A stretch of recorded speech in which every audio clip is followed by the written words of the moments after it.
இருந்தவரும் இருக்கிறவரும் வருகிறவருமாகிய சர்வ வல்லமையுள்ள தேவனே, உமக்கு கொடான கொடை ஸ்தோத்திரப்பா.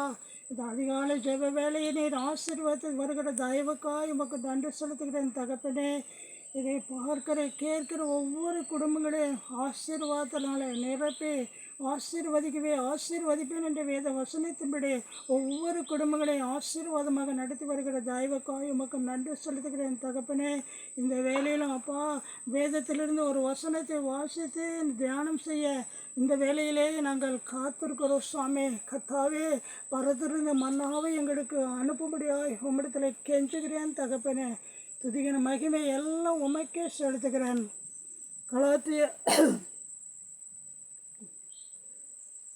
வேதத்திலிருந்து ஒரு வசனத்தை வாசிக்கின்றேன். மார்க்கு 6:34. கலங்காதீர்கள், நீ சமாதானத்தோடு, நீ வேதனை நீங்கி சுகமாயிரு என்ற வேத வசனத்தை ஆண்டவர் இந்த நாளிலே நமக்கு பரத்திலிருந்து மனாக கொடுத்திருக்கிறார். இன்றைக்கு உலகத்தில் பார்க்கும் பொழுது உலக நாடுகள் இன்றைக்கு கலங்கி தவித்து கொண்டிருக்கிறது. இன்றைக்கு ஏராளமான குடும்பங்கள் தவித்து தத்தளித்து கொண்டிருக்கிறது. கடன் பிரச்சனை சிக்கொண்டு என்ன செய்வதென்று தெரியாமல் கலக்கத்தோடு, கண்ணீரோடு, சமாதானத்தோடு, நிம்மதியில்லாத சூழ்நிலையிலே காணப்படுகிறார்கள். இன்றைக்கு அநேக மக்கள் வியாதியிலே அவதிப்பட்டு வேதனையோடு, துக்கத்தோடு, துயரத்தோடுமாய் இன்றைக்கு வாழ்ந்து கொண்டிருக்கிறார்கள் தகப்பனே.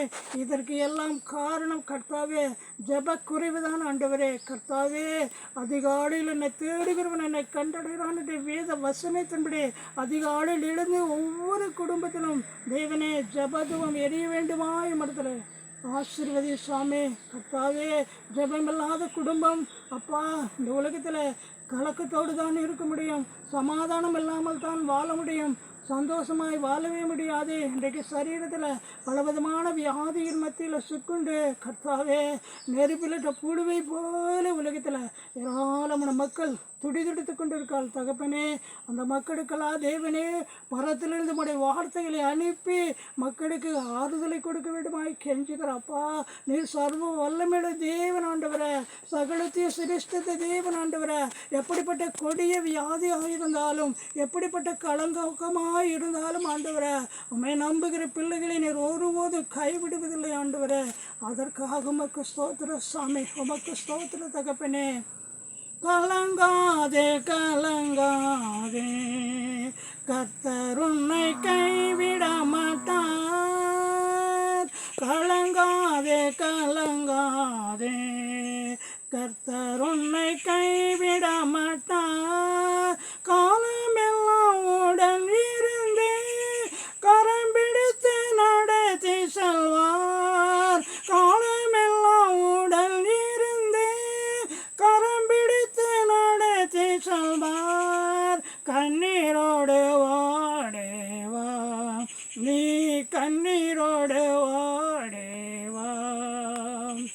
வருத்தப்பட்ட பார சுமக்கிறவர்களே, நீங்கள் எல்லோரும் என்னிடத்தில் வாருங்கள், உங்களுக்கு இளைப்பாறுதல் தருவேன் என்று ஆண்டவர் அழைக்கின்றார். அவருடைய அழைப்புக்கு செவி சாய்த்து அவருடைய பாதத்தில் வந்து நான் எப்பொழுது காத்திருந்து விழுத்திருந்து ஜெபிப்போமே. ஆனால் இந்த உலகத்தில் நம்ம ஜீவனோடு இருக்க வரையிலும் ஆண்டவரை அவர் ஆறுதலின் தேவனாயிருந்து நம்மளை ஆற்றி தேய்த்து அறிவனத்தை காத்து வழிநடத்தி வருவார். கர்த்தருக்கு ஸ்தோத்திரம். இந்த வேளையில் அப்பா, இந்த ஜெபத்தை கேட்டு, இந்த வசனத்தை கேட்டு ஒவ்வொரு மக்களையும் ஆசீர்வதித்து இந்த வசனத்தின்படி நாள்தோறும் அதிகாலையிலும் தேடுகிற குடும்பங்களாய் மாற்றும்படியாய் இயேசுவின் பாதத்தில் கெஞ்சி மன்றாடுகிறேன். ஜீவனுள்ள நல்ல பிதாவே. ஆமென், ஆமென், ஹல்லேலூயா.